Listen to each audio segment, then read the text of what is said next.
The coffee that you can get from a Moka Pot is incredible. I even started to use it more often than per hour. In this video I will show you reliable recipes for Moka Pot 3-cup size, for both medium and light roast. You will get a balanced cup of coffee, which will not be too intense. Fill it with 130 grams of water. In Bialetti Express there is a rim inside. You can use it as a reference, but it is way better to use scales. Precision is key here. We must not tamp the coffee or compress it, only distribute by tapping from the sides or shaking. If you use cold water, preheat it on medium heat for 1 minute and then reduce it to low heat. If you use boiling water, set low heat right away. Heat application is very important here, because we will need to have a very slow flow. For induction stove with the adapter I use fryer mode at 100 degrees Celsius. For medium roast we need 16 grams of coffee. The grind size is bigger than for espresso, and you will need to adjust it for your taste preference. And it is usually different for every coffee. As for the heat application, target the brewing time of at least 40 seconds. You count the time from the beginning of the flow.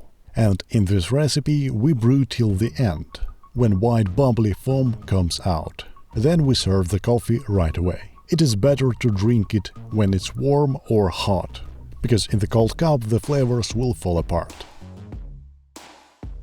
When we use paper filters, we need to use 15 grams of coffee instead of 16 and slightly bigger grind size. For this size we use 53 mm filters at the bottom and over the coffee. Again, target at least 40 seconds of the flow. The grind size is bigger because the brewing temperature will be higher and we need to compensate for that by reducing resistance of coffee. The result will be cleaner and it is easier to clean the Moka Pot after brewing. And that way the flavor will not fall apart when cooling, so you can enjoy even cold coffee. For light roast, it is mandatory to use paper filters, because we're using 12 grams of coffee here. And it is important to target the flow time to be around 60 seconds. So that the flow will be very thin and slow. The grind size for natural processed coffee will be like for medium roast, and when using washed processed coffee, make it smaller. Because we use less coffee here, it is possible that sometimes it will be less balanced, because of uneven coffee pack. In all of the recipes, adjust the grind size to the point when the result does not feel watery and the aftertaste is long and pleasant. Now it's time to like the video and try to make coffee, and then share your experience in the comments.